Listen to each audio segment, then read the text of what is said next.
પાછળ સાંકડી ગલીમાંથી અમે લોકો આવ્યા, પાણીમાંથી બહાર કાઢીને પછી આ મેઇન રોડ છે.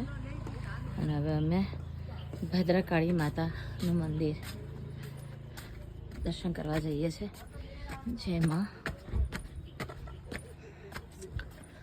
વર્ષો જૂનું માતાજીનું મંદિર. વાહ ભાઈ વાહ.